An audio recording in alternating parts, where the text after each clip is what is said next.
নমস্কার বন্ধুরা, অনুর হেসেলে আপনাদের সকলকে স্বাগত।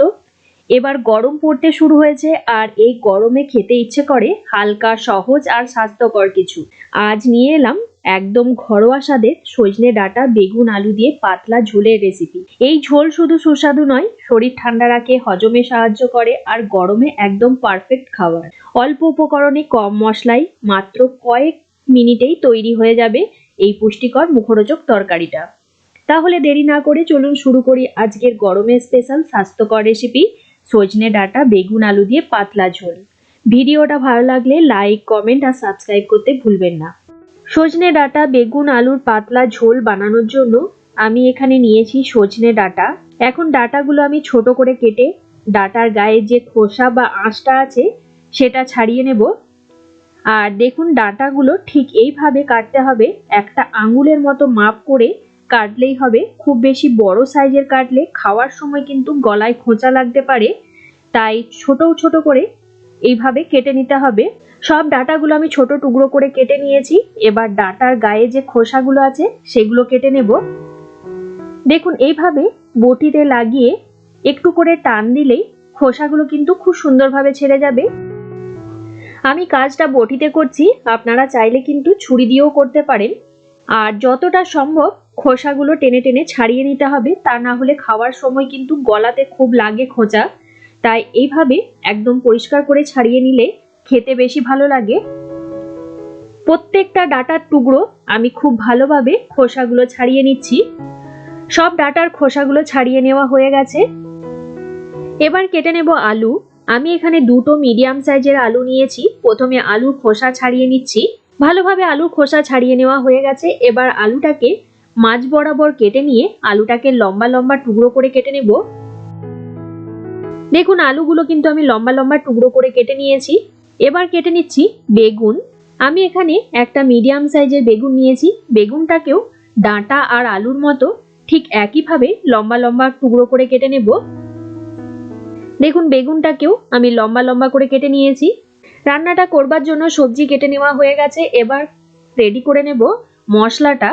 তাই মিক্সির ছোট জারটা নিয়ে নিয়েছি আর তার মধ্যে নিয়ে নিলাম 1 ইঞ্চি পরিমাণ আদা, নিয়ে নিচ্ছি 5 কোয়া রসুন আর একটা মিডিয়াম সাইজের পেঁয়াজ। পেঁয়াজটাকে 4 টুকরো করে কেটে নিয়েছি।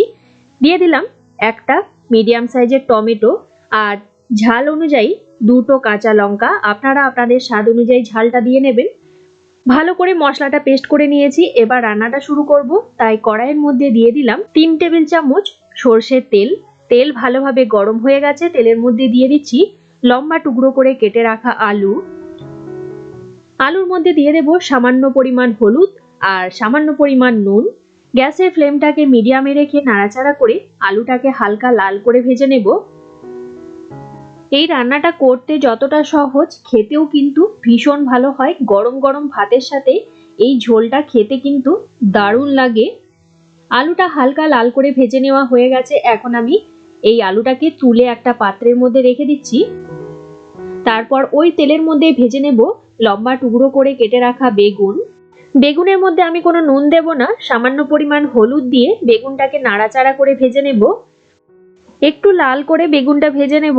বেগুন একটু লাল করে না ভাজলে খেতেও ভালো লাগে না। দেখুন, লাল করে বেগুনটা ভেজে নিয়েছি। এখন এটাও তুলে রাখবো।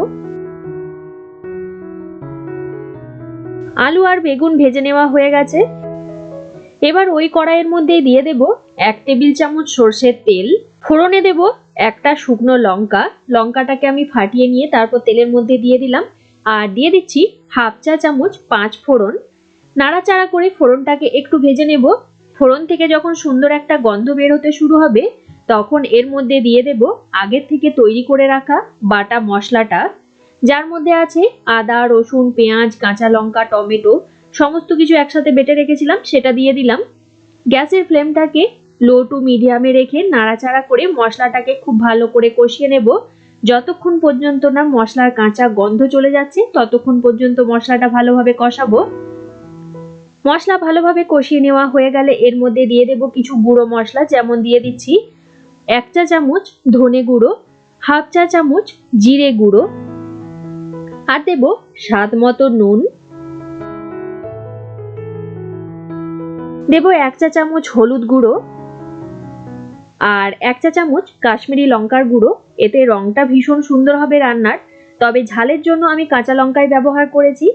আর দিয়ে দিলাম মিক্সির বাটি ধোয়া জলটা। গুঁড়ো মশলাগুলো ভালোভাবে কষিয়ে নেব।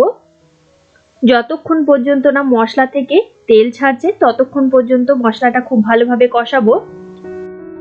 কে কে এই রেসিপিটা আগে বাড়িতে বানিয়েছেন অবশ্যই কমেন্ট করে জানাবেন। আমি এটা সজনে ডাঁটা বেগুন আলু দিয়ে বানাচ্ছি। আপনারা চাইলে কিন্তু গরমকালে যে সবজিগুলো হয় যেমন পটল, ঝিঙে বা আপনার যে সবজি পছন্দ সেটা অ্যাড করতে পারেন। এই ঝোলের মধ্যে আবার ছোট যে কোনো চারাপোনা মাছ দিলেও কিন্তু ঝোলটা দারুণ টেস্ট হয়। মশলা ভালোভাবে কষিয়ে নেওয়া হয়ে গেছে। এখন এর মধ্যে দিয়ে দিলাম আগের থেকে ভেজে রাখা আলু আর সজনে ডাঁটা। এখন বেগুনটা দিচ্ছি না, তাহলে কিন্তু বেগুনটা একদম নরম হয়ে গিয়ে তরকারিটা ঘাটা ঘাটা হয়ে যাবে। তাই বেগুনটা আমি একটু পরে অ্যাড করব। মশলার সাথে ডাঁটা আর আলু ভালোভাবে কষিয়ে নেওয়া হয়ে গেছে। এখন এর মধ্যে অ্যাড করে দিচ্ছি ভেজে রাখা বেগুনগুলো। তারপর দিয়ে দেব 2 কাপ গরম জল।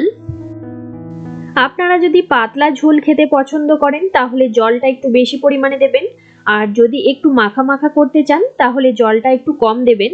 আমি যেহেতু পাতলা ঝোল করব তাই জলটা একটু বেশি দিয়েছি। ঝোলের সাথে সবকিছু ভালো করে মিশিয়ে নিয়ে ঝোলটা যখন হালকা ফুটতে শুরু করবে তখন গ্যাসের ফ্লেমটাকে একদম লোতে রেখে ঢাকা বন্ধ করে রান্নাটা করব। মোটামুটি 15 থেকে 20 মিনিট আমি রান্নাটা করে নিয়েছি। ঢাকা খুলে একবার নাড়াচাড়া করে নিচ্ছি আর চেক করে নেব যে সমস্ত কিছু ঠিকঠাক সেদ্ধ হয়েছে কিনা। দেখুন আলু কিন্তু খুব ভালোভাবে সেদ্ধ হয়ে গেছে আর ডাঁটা বেগুন তো খুব ভালোভাবে সেদ্ধ হয়ে গেছে। একবার ভালো করে নাড়াচাড়া করে নিয়ে গ্যাসের ফ্লেমটাকে বন্ধ করে দেব। ব্যাস তৈরি হয়ে গেল আমার আজকের সহজ একটা রেসিপি, সজনে ডাঁটা বেগুন আলু দিয়ে পাতলা ঝোল। এটা আমি গরম গরম ভাতের সাথে পরিবেশন করব। দেখুন দেখতে কতটা সুন্দর হয়েছে আর খেতে কিন্তু এই ঝোলটা ভীষণ ভালো হয়। আপনারা আগে যদি বাড়িতে বানিয়ে না থাকেন অবশ্যই এই গরমে একবার বানিয়ে দেখতে পারেন। আশা রাখি আপনাদের ভীষণ ভালো লাগবে। আমার আজকের এই ডাঁটা বেগুন আলু ঝোলের রেসিপি কেমন লাগলো অবশ্যই কমেন্ট করে জানাবেন। রেসিপিটা ভালো লেগে থাকলে একটা লাইক করে দেবেন আর আপনারা আপনাদের বন্ধুদের সাথে রেসিপিটা শেয়ার করুন। যারা যারা এখনো পর্যন্ত আমার চ্যানেলটা সাবস্ক্রাইব করেননি তারা সাবস্ক্রাইব করে পাশে বেল নোটিফিকেশনটা প্রেস করে অল অপশনটা প্রেস করে রাখবেন। তাহলে আমি চ্যানেলে যখনই কোনো নতুন রেসিপি শেয়ার করব সবার প্রথমে নোটিফিকেশন আপনাদের কাছে পৌঁছে যাবে। আজকের মতো এই পর্যন্ত, আবারও কোনো নতুন রেসিপি নিয়ে হাজির হব আপনাদের কাছে। আপনারা ভালো থাকবেন, সুস্থ থাকবেন। ধন্যবাদ।